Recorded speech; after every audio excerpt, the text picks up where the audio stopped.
میری پھر آپ سمجھے نہ سمجھے، امریکہ سے پوچھو سمجھا ہے کہ نہیں سمجھا، بولیں ذرا اس سے. خدا کی قسم یہ حقیقت بتا رہا ہوں. جب کئی سالوں کے بعد مار کھا کھا کے وہ بھاگا وہاں سے، اور پہلی پریس کانفرنس ہو رہی تھی، پیغام دے رہا تھا کابل کی دھرتی پہ ترجمان، 300 سے زیادہ چینلوں کے کیمرے اس کے سامنے لگے تھے جو تاریخ میں آج تک کسی کے سامنے نہیں لگے. وہ آیا، بولنے لگا، امریکہ، فرانس، جرمنی، جاپان، چین، پوری دنیا، یورپ، ایشیائی ممالک، یورپی ممالک، عرب ممالک، عجمی ممالک، سارے متوجہ ہو کے بیٹھ گئے، نہ جانے اب یہ اعلان کیا کرے گا. او بابا، فاتح جو بنتا ہے اس کا اعلان سننے کے لیے ساری دنیا منتظر ہوتی ہے. فاتح کا اعلان بھی فاتحانہ ہوتا ہے. بات سمجھ آ رہی ہے؟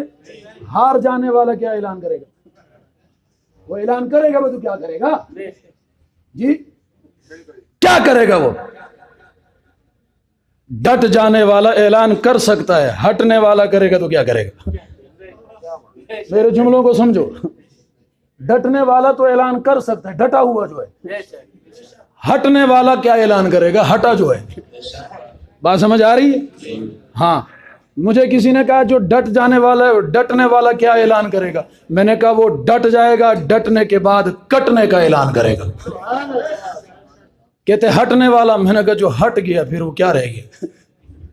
وہ اعلان کرے گا تو کیا کرے گا؟ کوئی پھس پھسی کرے گا نا، اور کیا کرے گا؟ جب وہ اعلان کرنے لگا، پالیسی بیان دینے لگا، امریکہ سننے کے لیے بیتاب ہے. وہ جو کہتا تھا جہاں ہمارے قدم پڑتے ہیں ہم ملیا میٹ کر کے رکھ دیتے ہیں، اور یہاں ہمارے اداروں کے بھائی بیٹھے ہوں گے، میں پورے ملک میں یہ بات اور یہ پیغام دیتا پھر رہا ہوں. افغانستان سے امریکہ نے، روس نے، ان بدماشوں نے لینا کیا تھا؟ سب کی نظریں تھی اس پاک دھرتی پاکستان پہ کہ یہ ایٹمی پاور کیوں بن گیا، یہ ایک نظریے کے تحت آزاد کیوں ہیں، یہاں میناروں سے اذانوں کی آوازیں کیوں گونجتی ہے. یہ تکلیف تھی ان کو، پاک فوج کے جرنیلوں سے تکلیف تھی، ان نوجوانوں سے، ان غیرت مندوں سے تکلیف تھی. وہ اصل یہاں آنا چاہتا تھا، اور اس سے پہلے آنے والے نے تو کہا تھا نا کہ ہمیں 3 دن وہاں لگیں گے، 4تھا دن ہم اٹک کا پل کراس کر کے اسلام آباد پہنچیں گے. وہ آج تک اسلام آباد آ رہے ہیں. ریورس گیئر میں بھاگا تو ریورس گیئر میں بھاگنا الگ چیز ہے، بھاگا بھی 220 کے سپیڈ سے. بات سمجھ آ رہا؟ جب دریائے آمو کراس کر رہا تھا نا، تو روس کے آخری جرنیل نے اس طرف ایک نظر دیکھ کر کہا تھا کوئی الو دا پٹھا ہی ہونا جڑا اج تو بعد تے منہ بھی کرے. ہاں، یہ تاریخ نے نوٹ کیا ہے، مذاق نہیں کر رہا. نے کہا کوئی پاگل دماغ والا ہوگا جو اس طرف دوبارہ آنے کی ہمت کرے. ہماری تو انہوں نے تباہی مچا دی.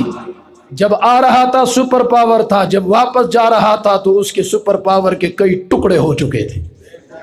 کہہ دو پاکستان زندہ باد، کہہ دو بلند آواز سے، بلند آواز سے، پاکستان، پاکستان.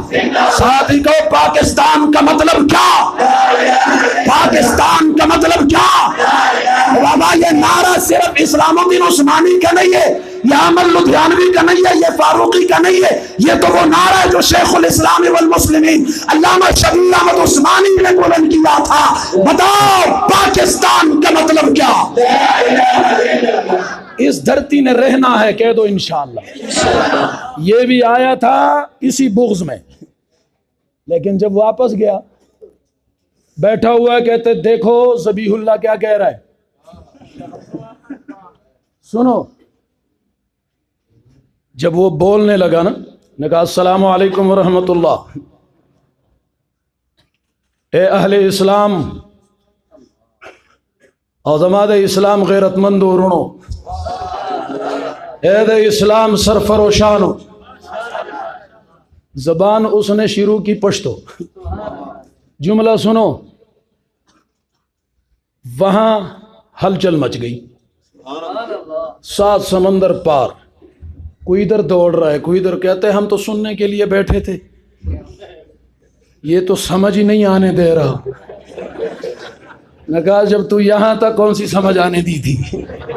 تو وہاں جا کے سمجھ رہا ہے، یہاں قریب آ کے نہیں سمجھا. کہا یہ تو سمجھ بھی نہیں آنے دے رہا، یہ کیا کہہ رہا ہے؟ حضرت تاریخ نوٹ کرے گی.